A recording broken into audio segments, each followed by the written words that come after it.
Salve, salve galera, amantes da corrida, amantes do atletismo. Estamos aqui no podcast ConnectCast, né, do podcast do Piauí Connect, né? Agradecer aí meus amigos Rafael e Juliana aí pela oportunidade, né, para a gente estar trazendo aqui nesse estúdio, né, um profissional que tem conhecimento com atletismo e principalmente com a corrida, né? E nada mais justo do que trazer um campeão olímpico para esse estúdio para falarmos sobre atletismo e sobre corrida, né? É o Cláudio Roberto Souza, seja muito bem-vinda, muito bem-vindo. Ele que nada mais do que foi, né, medalhista olímpico em Sydney em 2000, medalhista mundial em Paris em 2003, medalhista mundial em Paris 2003 também, e hoje, né, contribui muito aqui no Piauí, em toda a região aí com vários atletas. Meu amigo Roberto, seja muito bem-vindo, fique à vontade. A gente vai tentar puxar muito o assunto aí do seu conhecimento, né, sobre corrida e sobre atletismo. Primeiro agradecer aí pelo convite, né? Sempre gratificante a gente estar falando um pouco da nossa história, falando um pouco de atletismo, né? Essa modalidade aí que é uma das mais praticadas no mundo hoje, quando a gente fala em corrida de rua, quando a gente fala em atletismo mesmo, né? Provas de pista, é o principal esporte dos Jogos Olímpicos, né? Que está aí já para acontecer há alguns meses. E a gente fica feliz em poder estar falando um pouquinho sobre. Perfeito. E de antemão, né, como a gente viu para falar de corrida, a gente precisa também falar um pouquinho sobre a tua história. Você que saiu do Piauí, né, chegou a uma Olimpíada, é um feito que não é para qualquer um chegar às Olimpíadas, defender um país, né? A gente não fala só de questão regional, mas sim de defender o nosso país, né? Então isso é muito gratificante, uma honra, né, para cada atleta. Então, assim, a gente queria ouvir de ti como foi esse processo inicial, como foi que te descobriram, né? Como foi para chegar até lá, que eu acredito que não foi nada fácil. É verdade, né? Realmente não foi muito fácil não, né? Mas assim, o atletismo descobriu, né? Na escola, né, cara? Como tem que ser. Na escola, nas aulas de educação física, né? E logo o professor, né? Eu estudei numa escola, estudei na Fundação Bradesco. E lá era uma escola que na época que eu estudava, a gente praticava todo tipo de esporte, né? E, cara, eu joguei futebol, perna de pau, nadei, afundava, jogava basquete, vôlei, mas era muito baixo para a modalidade. E em filme destaquei mesmo foi correndo, correndo e saltando, né? Então logo eu já era ali o mais rápido dentro da escola, aquele que saltava mais longe, isso com 15 anos de idade.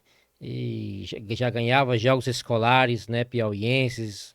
E assim, aconteceu muito rápido na minha vida. Em 3 meses que descobri o atletismo, eu já era campeão brasileiro infantil, né? Com 16 anos, eu já era o campeão brasileiro, eu já era o mais rápido do Brasil, né? Então, ali o atletismo surgiu na minha vida. E logo com 18 anos já fui campeão brasileiro sub-20 também, né? Que é antigo juvenil. Uhum. E meus 21 anos já na categoria adulta que fui embora. Ou eu ia para São Paulo, para um grande centro treinar, né? Ou eu desistia aqui né? Ia trabalhar em alguma loja, ia ser balconista, não sei. Mas me ofereceram uma bolsa de faculdade, né? Já tinha títulos de Norte-Nordeste, né? Era o campeão Norte-Nordeste. Participei de um campeonato mundial juvenil, né? Então tinha já uma história no atletismo e logo fui para São Paulo. Pronto. Então, te descobriram no Piauí, né? Naqueles jogos que antigamente tinham, não sei se ainda hoje tem, né? Que são os Jogos Escolares Estudantis. E você foi direto para São Paulo, diretamente para o CBAT, para iniciar a sua carreira lá como profissional do atletismo. Foi isso? Exatamente, né? Comecei nos jogos escolares, né? Apontei. Morei ali no Liceu Arco Verde, né? Foi exatamente ali onde eu surgi, no Itararé. E logo fui para um clube grande, né? Fui para o SESI de São Paulo. E logo já estava participando de muitas competições, né? Aqui eu praticava atletismo 3 vezes na semana, lá já era um negócio mais profissional, era todos os dias, você estava ali trabalhando, né, e praticando esportes, né, era juntando o útil ao agradável.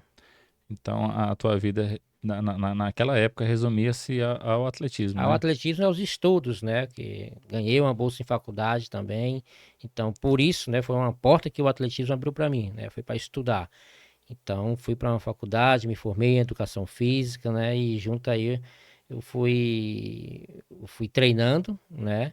Me formei um ano, no ano seguinte, né? Já fui para a Olimpíada de Sydney, né, em 2000, onde a gente foi medalha de prata, Uhum. né? Então ali já estava formado, já estava tranquilo, né? Pronto. Vamos falar um pouquinho sobre a medalha de Sydney, que foi lá em 2000, né? Conta pra gente aí toda aquela trajetória, né?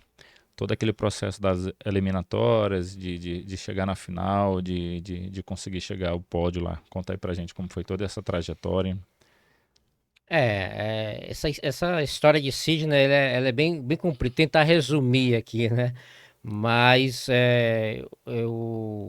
foi um grande sonho, né? A gente tem, às vezes a gente do esporte costuma comparar tudo com futebol, né? O jogador de futebol vai para uma Copa do Mundo.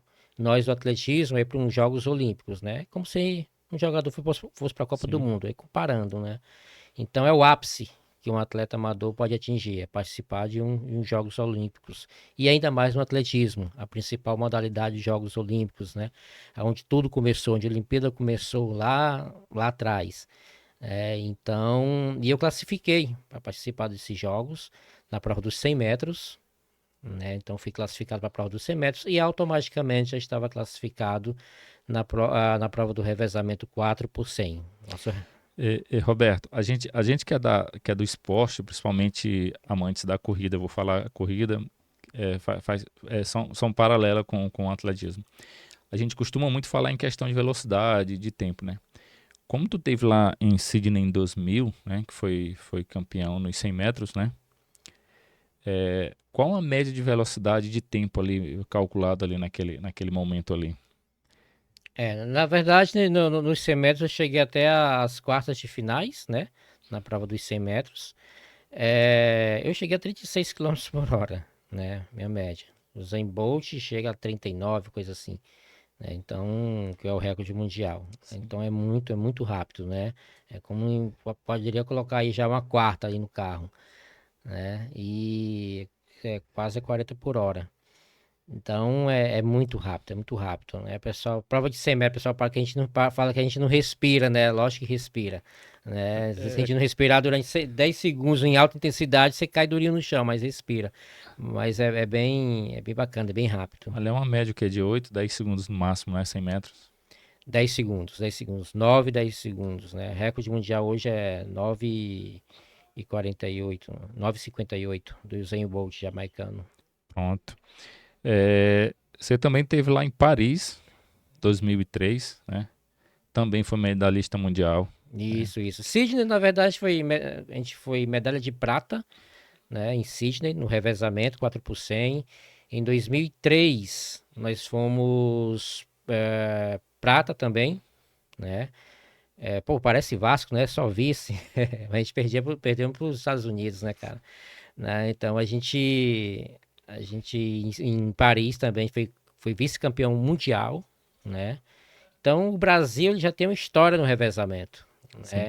Atlanta, o Brasil foi medalha de bronze e a gente continuou essa história, né? Isso foi em 96, Atlanta.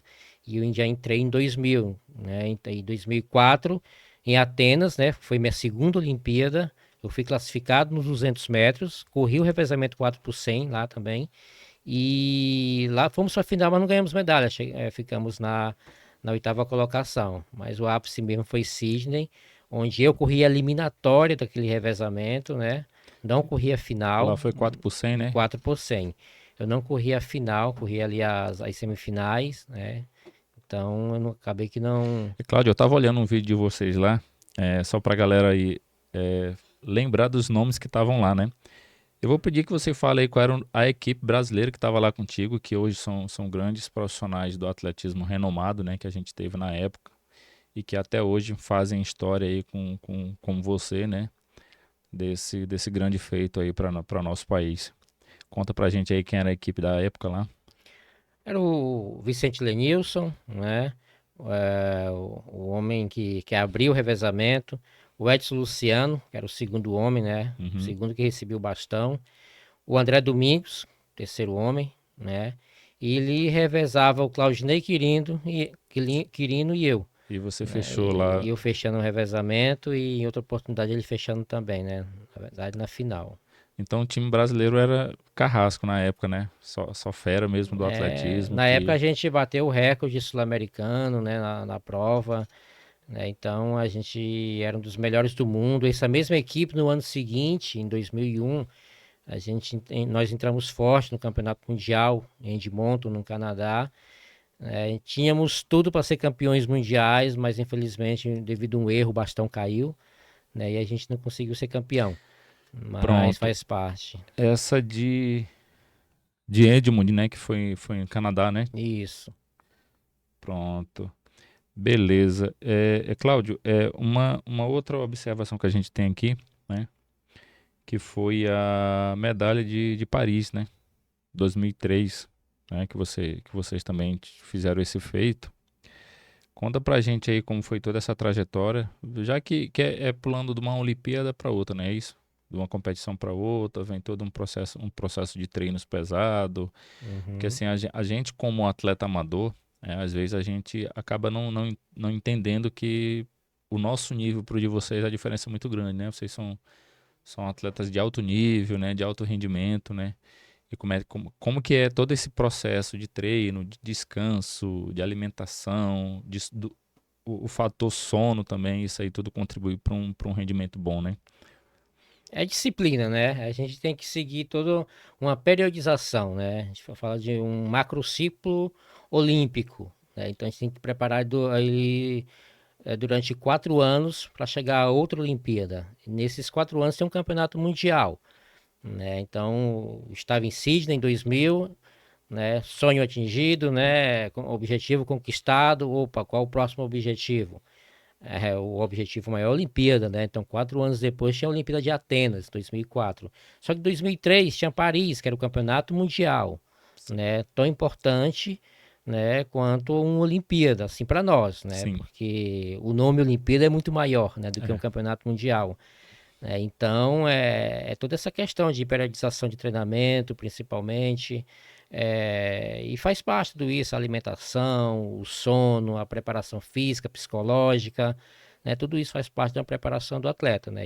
A gente, na nossa época, infelizmente, não tinha tanto isso, principalmente em relação à parte psicológica, né? Hoje os atletas estão um pouco mais preparados com relação a isso e olhe lá, E né? Não mudou muita coisa, mas já estão um pouco melhores. hoje o acompanhamento é mais preciso, né, desses profissionais com os atletas hoje, né?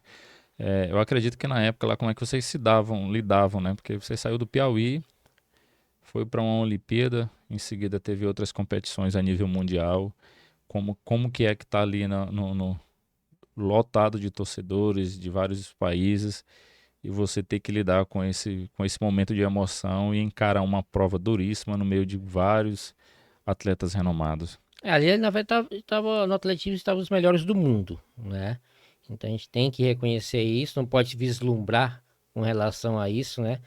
Porque são caras que você admira, caras que você sabe que corre mais que você, que é mais rápido, que são mais rápidos, caras que corriam na época abaixo dos 10 segundos, né?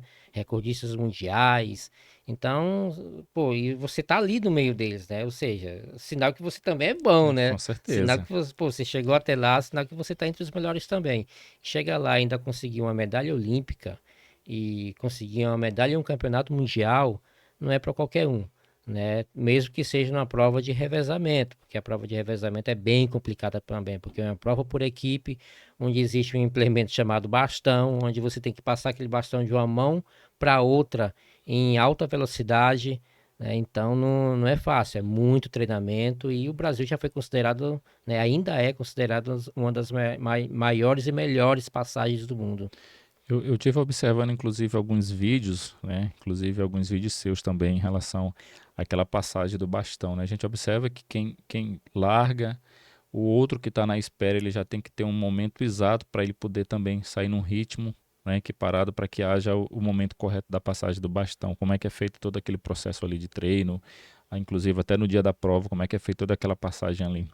Geralmente o treinador ele coloca os elementos em seus devidos lugares, né? Onde ele mais se destaca. O primeiro homem ele sai de bloco, né? O que dá a partida. Geralmente é o que melhor sai de bloco, vai ser o primeiro homem, né? Cada um corre 100 metros, né? Sim, Aí, o segundo e terceiro homem tem aquele que corre em reta e corre um pouco mais de 100 metros, porque ele recebe e entrega, né? Um cara bom no 200. Um bom de curva também para fazer tanto a saída como o terceiro homem. E o cara que fecha é aquele que tem sangue nos olhos, né? Aquele que vai para o sprint final mesmo.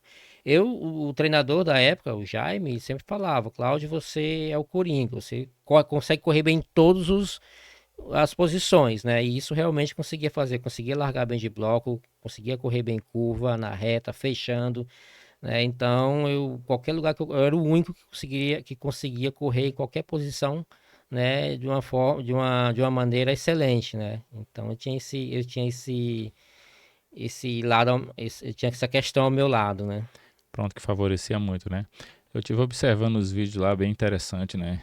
E graças à equipe brasileira, no caso, que os 4 nomes que foram ditos, você também que fez parte, trouxe várias emoções aí para o país, né? Para o brasileiro que gosta do atletismo, né?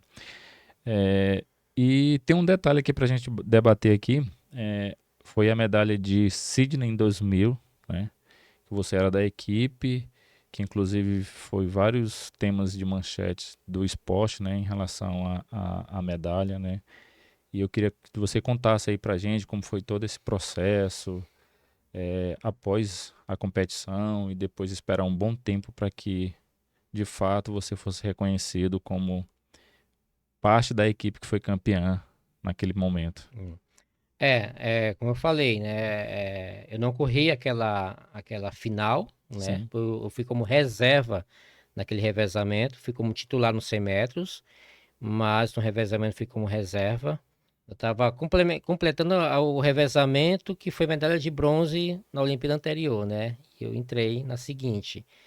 E no caso eu corri a preliminar no lugar do Claudinei Quirino, que ele estava na final do 200 metros e coincidiu os horários, né? Então por aí eu o substituí, né? E ganhamos a prova, né? Eu fechei o revezamento, fechei em primeiro, né? E vamos para a final.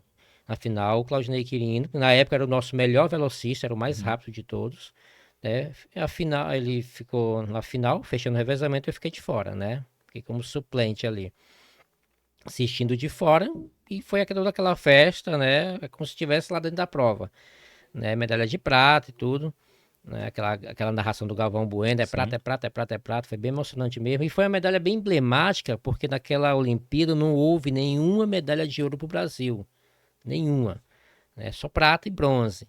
E assim, foi considerada a medalha mais emblemática dos sim, jogos, né? A mais importante, digamos assim, né? Então foi muito legal mesmo.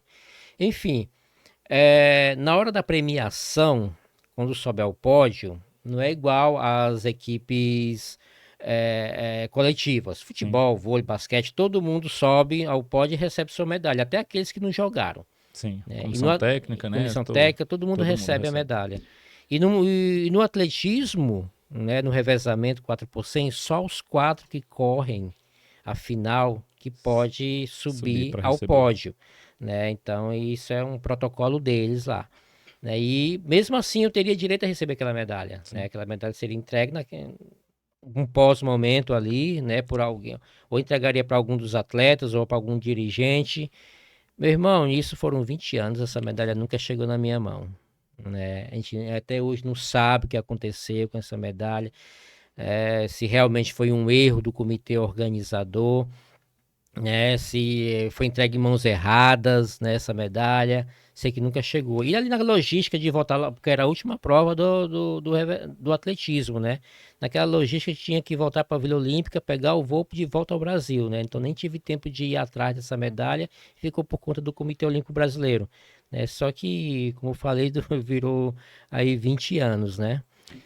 Eu tive olhando, né, que ela teve guardada no museu, né, isso lá na Suíça, né, de Exatamente. 2000 até o momento exato para que fosse feita a entrega diretamente para ti. É. Aquela. Cara, foram uns anos aí meio de frustração, né? Porque você é considerado medalhista olímpico, né? Você participa de todas as premiações, é convidado como medalhista olímpico, né? Em alguns momentos, né? Em outros só os quatro que correram a final. E assim, eu ia em palestras como medalhista olímpico, só que geralmente quando a pessoa vai a uma palestra, palestra de um medalhista olímpico, ele quer ver mais a medalha do que O próprio o atleta, próprio né? atleta, né? E eu ficava com essa frustração de não mostrar a medalha. Confesso para você que às vezes eu até mentia, né? Eu vim aqui para ter, vinha Cláudio, para cá. e eu lembrei passou na cabeça de te avisar para te trazer ela para cá, pra gente mostrar pro pessoal, e eu acabei esquecendo de trazer. Ah, Tá rapaz, aqui, o homem tá com ela aqui. tô com ela aqui. Essa é a medalha. É só. E contar rapidamente, né? Esses anos. Em 2016, o André Domingos, que foi um componente daquele revezamento, né, ele resolveu fazer uma réplica da medalha dele, e foi até televisionado e tudo, por uma TV e tal. Foi bem bacana, né? E legal demais, cara.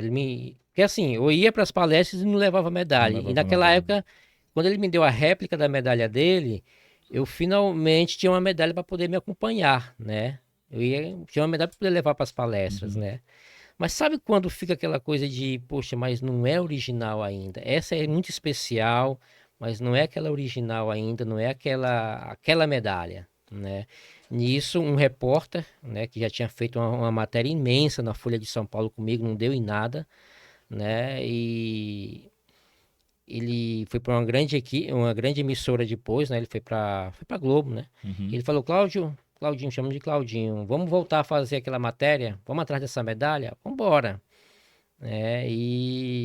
Poxa, veio o repórter, o Guilherme Pereira, veio Uhum. aqui em Teresina, ficou 3 dias aqui, né, fazendo a matéria comigo, né, nisso ele já tinha ido atrás, né, é uma grande emissora no meio, né, e o COB foi atrás novamente, né, agora com mais vontade, né, e o COI, Comitê Olímpico Internacional, eles reconheceram que realmente houve um erro do comitê organizador Organizacional. daqueles jogos. Esse reconhecimento eles já vieram ter em tese já em 2000, né? Que foi justamente o período da entrega da medalha. Exatamente, Depois de 20 anos que depois de 20 eles anos, aí em reconheceram a falha. 2020. E aí enviaram Foi na época de pandemia, né? Então Sim. não tinha como eles confeccionar, geralmente é o que eles fazem quando existe esse tipo de coisa, né? Uhum. Se bem que nesse caso nunca tinha existido. Eles confeccionam uma medalha nova e mandam, né? Só que as empresas todas paradas não estavam confeccionando. Então o que eles pegaram? Foi melhor ainda. Pegaram uma medalha que estava no museu, né, da sede do Comitê Olímpico Internacional, né, e enviaram para mim, né, a medalha da Que, época mesmo. Essa que medalha é essa hoje daqui, tem né? 24 anos, essa medalha, né? Isso aqui, para qualquer atleta, é o ápice do esporte, né? Chegar a uma Olimpíadas, receber uma medalha dessa. É prata, tal. Medalha lindíssima. Pancada. É uma trajetória, né, de conquista, né, de muita luta, mas que chegou nas mãos do verdadeiro O dono. verdadeiro dono, né? Além dessa, tem a segunda mais importante que eu considero, né, que foi a do Campeonato Mundial em Paris, né, que a gente também foi vice-campeão, né? Essa eu como titular, eu abri aquele revezamento, né? Então são, dentre tantas medalhas que a gente acaba conquistando, essa foi as duas Viu, Cláudio? principais. Complementando aí sobre a entrega da medalha, foi feito em 2020, período da pandemia. Porém, foi feito da mesma forma da época da conquista, né? Todos os quatro campeões estiveram lá. Conta pra gente aí, eu dei uma É, olhadazinha por alto, mas achei bem interessante porque vieram todos, né? Todos os competidores da época para esse momento de entrega da medalha, né? o Comitê Olímpico Internacional, eles exigiram que houvesse uma premiação, né? Uma premiação com pódio olímpico e tudo, né? Cantando o hino olímpico e tudo. E foi muito bacana, foi tudo organizado pelo COB e pela Confederação Brasileira de Atletismo, a CBAT. Chamaram meus companheiros, né, os que correram. Nós fizemos tudo gordinho, fizemos uma corridinha simbólica lá na pista, e foi em pleno Troféu Brasil, que é o nosso principal campeonato, nosso Sim. campeonato brasileiro. Então, no intervalo, no final já do Troféu Brasil, foi feita essa homenagem, essa premiação, né, que foi essa medalha que veio lá da Suíça, né, em Zurique. Uhum. E foi entregue pelo Bernard Hasman, né, que é um membro do vôlei, né, que é um dos membros do Comitê Olímpico Internacional. Então foi bem bacana mesmo, bem emocionante, né. Enfim, finalmente eu tinha minha medalha em mãos, né. Cláudio, houve alguma diferença, assim, eu digo, no aspecto emocional da época da conquista? Porque quando você compete, que você recebe de imediato, você sente uma emoção muito grande e você recebeu posteriormente, já depois de 20 anos. Isso mudou alguma coisa?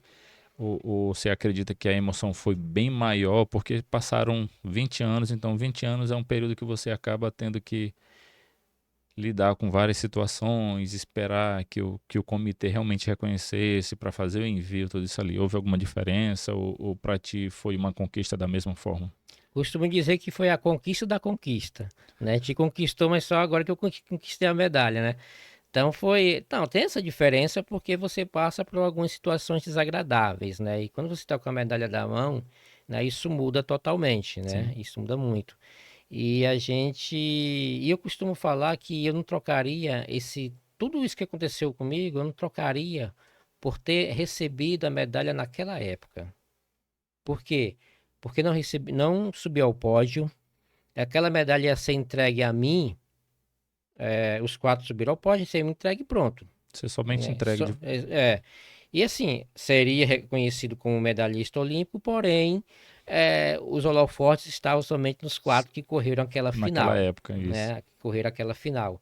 Então, precisava passar por toda essa história, esses 20 anos, para que a minha participação naquele revezamento tenha tido reconhecimento, né? Sim, Não por parte dos meus companheiros, do treinador e tudo, não, ele sabe do valor que eu tive, né? Mas por parte da mídia, né? sim. Por parte do público, né? Porque praticamente ninguém ia saber que eu fiz parte daquele revezamento, né? Que eu classifiquei aquele revezamento para a final, né? Que eu também corri, né? Então, pô, foi legal demais. Então, teve toda uma história. Apareci no Fantástico, Fantástico, no olhei. Globo Fantástico, Esporte. Globo Esporte, teve... Então, para mim, era o meu momento, né? Sim, Tinha que ter aquela história para poder valorizar não só a minha participação, mas a participação daquele revezamento. sim. Gosto de colocar todo mundo, né? O quão foi importante aquele revezamento 4% do Brasil naquela época. Pronto, show de bola, né? É, a gente tem aqui algumas perguntas, né? Já pulando fora um pouquinho do contexto do atletismo, né? Que a sua história é uma história que vai ficar guardada aí na memória, tanto na sua como dos amantes do atletismo, do próprio histórico brasileiro, né? Onde nós tivemos um período onde vocês quatro, só fera do atletismo, levaram o nome do Brasil para todo mundo, né? Como os grandes medalhistas, e, então fizeram história, né? E a gente vai falar um pouquinho agora sobre o aumento crescente, né, da corrida, né? Existe o atletismo, mas hoje você observa aí, você tem acompanhado muito que a corrida de rua em si, ela tem crescido muito, né? Na tua opinião, né, é, qual foi assim a visão do povo? É bem-estar, é questão de saúde, ou é porque as pessoas já começaram a despertar que realmente uma corrida, uma caminhada faz toda a diferença na vida? Olha, a corrida tá tão assim visada, digamos assim, que hoje, nos últimos anos, os últimos 2 anos, está sendo considerado o exercício físico mais praticado no mundo, né? A corrida de rua, né? A caminhada, né? Então tá todo mundo saindo para correr, saindo para caminhar, isso é muito bacana. A corrida de rua, em especial, é uma grande festa, né?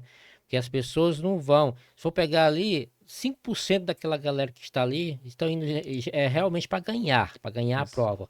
Os outros é só festa, é qualidade de qualidade de vida, vida. né? Aquela questão de receber a medalha, de correr, de ter a satisfação de completar a prova, né? E isso que faz a festa, que faz crescer a corrida de rua no mundo, né? Essa satisfação pessoal de estar completando a prova, né? E de se sentir assim maravilhado, né? De colecionar um E, monte de tá. medalhas, né? Então é bem E bacana. a gente fala e acaba voltando para o contexto medalha, né? Eu sempre, como eu também sou praticante de corrida de rua, né?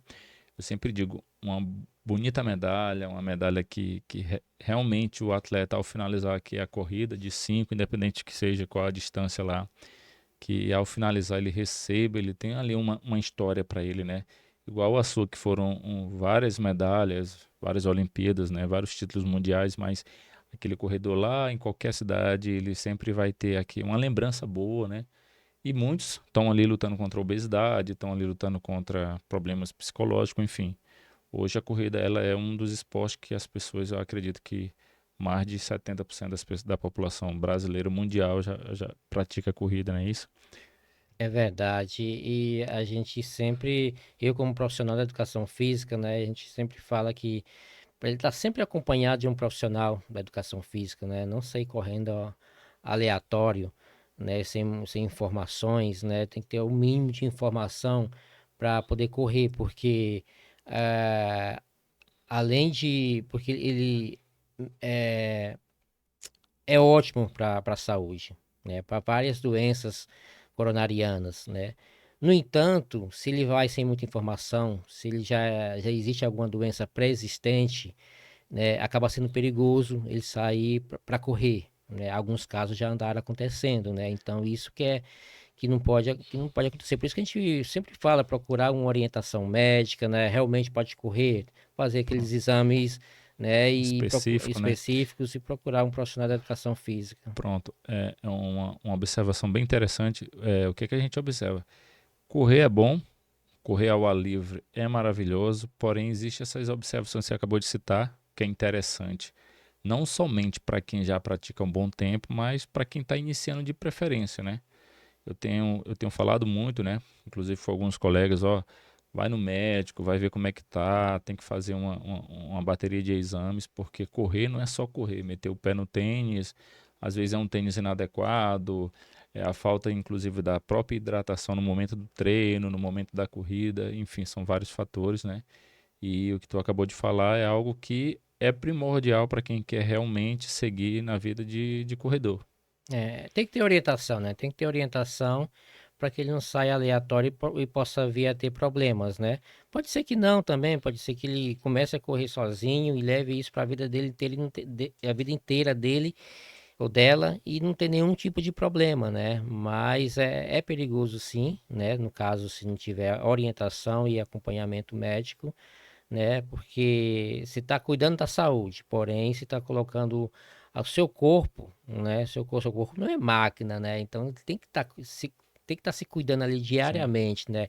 Como você falou, se hidratando, colocando um bom par de tênis, né? Fazendo os exercícios educativos, né? Saber correr, porque tipo assim, saber correr todo mundo corre, mas correr corretamente, É, né? que Será que todo mundo sabe, né? Então tem toda uma técnica para isso, né? Viu, Cláudio? E o que eu mais ouvia falar era que para correr não precisava de técnica, que eu sempre ouvia dizer o seguinte: correr todo mundo sabe, é só botar um tênis, dá para correr descalço, mas todas essas informações aí são importantes.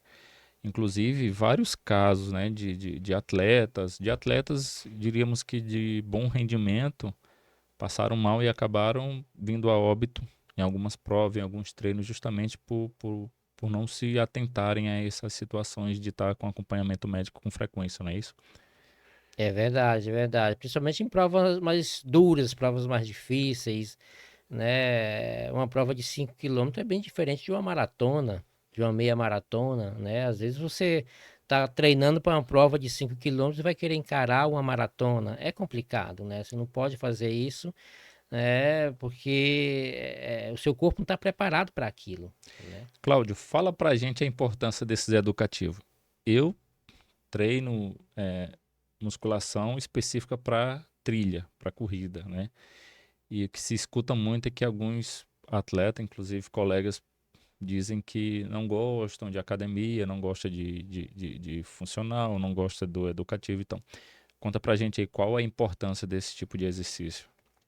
Olha, a academia, o funcional, isso é trabalho de força, né? Principalmente a musculação, né? Então, eu como profissional posso dizer, profissional de educação física, posso dizer que não existe a corrida, né, sem a musculação, sem um trabalho de força, que seja exercícios calistênicos, né, em casa, né, que seja o funcional, né, cross training, crossfit, né, tem que fazer alguma coisa de força, porque senão o corredor ele vai ficar muito limitado, né, e quando ele fica limitado, ele vai começar a se machucar. Né? Então, o corpo ele tem que estar fortalecido, né? Tem que ir criando músculo também, né? Porque correr você perde, não perde só gordura, mas você perde músculo também. Então você sempre tem que estar fortalecendo, né? Fortalecendo, ficando forte, fortalecendo as articulações, os músculos, né? Para que ele possa resistir àquela carga de treinamento, principalmente, né? E com isso ele vai tendo uma melhora, né?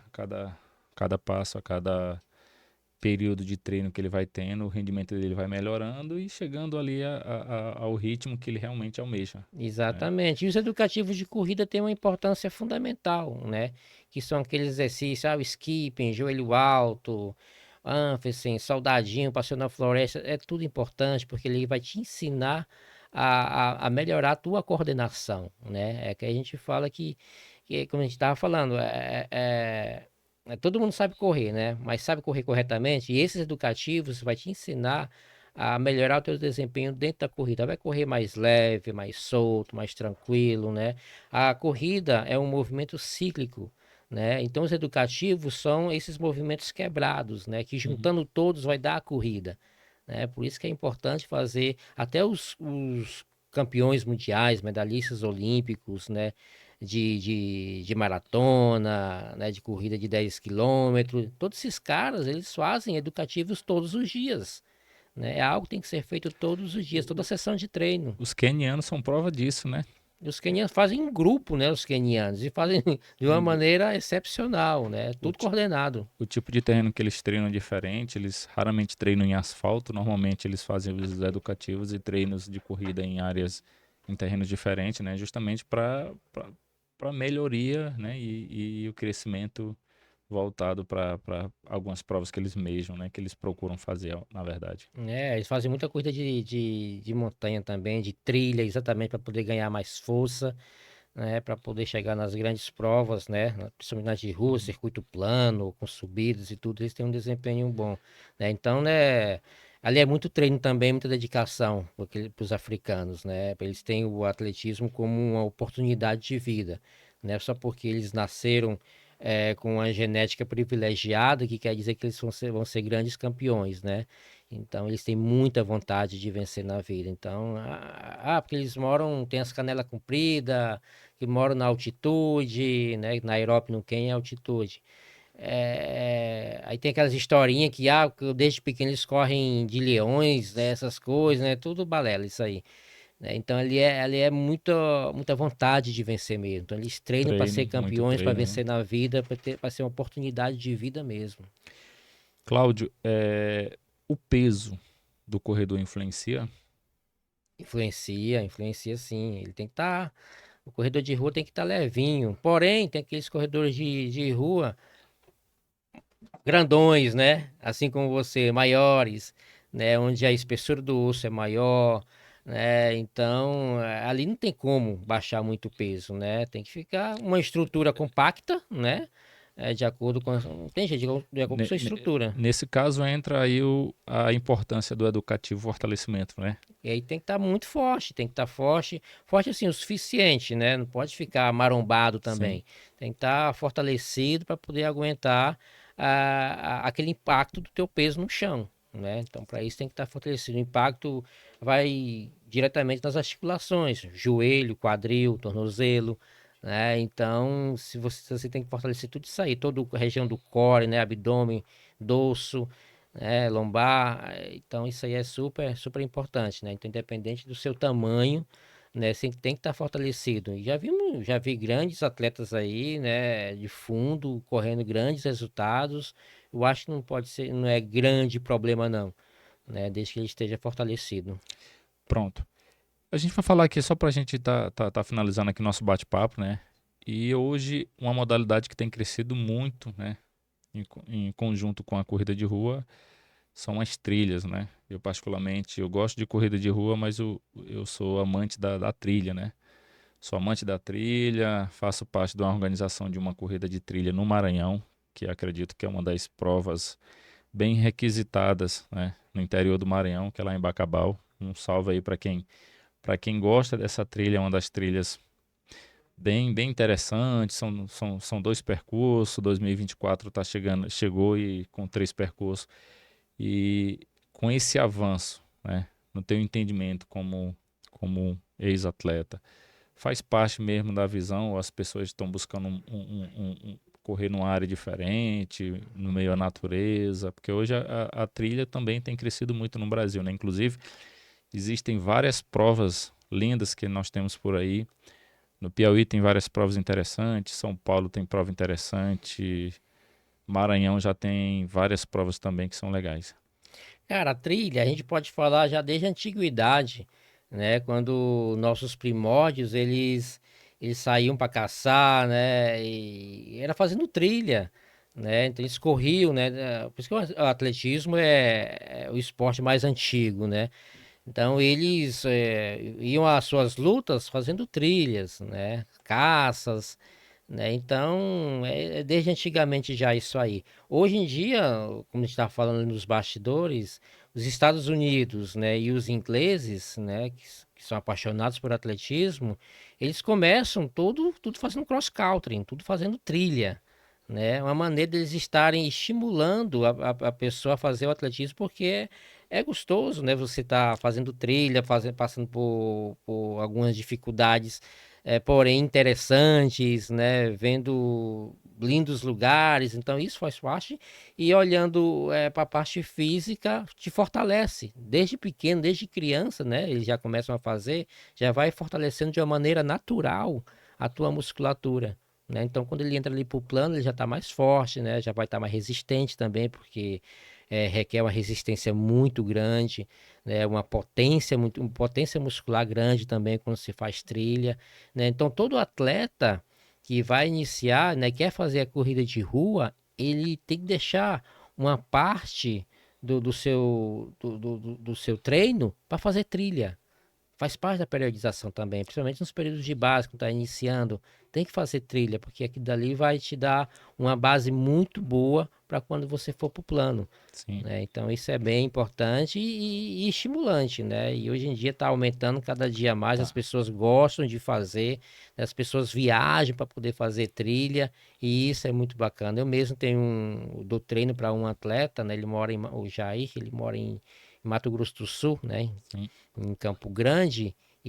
Já fez até trilha também, né? pronto. E vai lá, faz essa trilha. E o cara curtiu pra caramba, gostou mesmo, quer fazer outra porque é gratificante. É cansativo, mas é legal, né? Hum. Vale muito a pena. Show de bola. E é isso aí, pessoal. A gente queria agradecer aí a vocês, tá? Agradecer aqui ao meu amigo Rafael e Juliana aí pela oportunidade.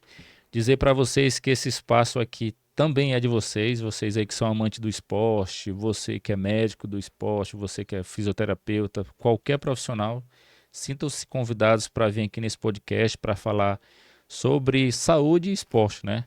Eu quero agradecer aqui ao Cláudio, tá? Agradecer a sua vinda, pela sua participação. Você saiu de casa, veio aqui, tirou todas as dúvidas, falou da sua história, que é belíssima, é uma história que impacta realmente nas pessoas, né? E para que essa galera aí que está iniciando siga esse exemplo, siga todas essas informações que você trouxe para a gente aqui. Eu que agradeço, né? Como eu falei no início, é uma bela oportunidade a gente estar falando de atletismo, promovendo saúde, né? Porque correr é saúde, né? Principalmente nos dias de hoje, a gente precisa ter muita saúde. E aí fica aí o convite para a galera ir para as ruas, ir para a pista de atletismo, né? Iniciar, nunca é tarde para poder estar iniciando a fazer um exercício físico, né? Principalmente uma corrida, uma caminhada, aliada a uma musculação, algum outro esporte que você goste. O importante é não estar parado. E para finalizar, eu quero só fazer um convite aí para toda a galera que gosta de trilha. Dia 28 de fevereiro, lá em Caxias, tá? Vai ter uma trilha bacana. 17 de março, nós temos uma outra trilha lá em São Luís, do meu amigo Fernando, no Limite. E aguarde que o final de fevereiro a gente está divulgando aí a data da prova do Desafio Pau d'Arco Bacabal. Então, para você que está acompanhando aí, ó, se prepare que vem muita trilha e siga as orientações aqui desse fera. Valeu, galera. Um abraço. Abraço.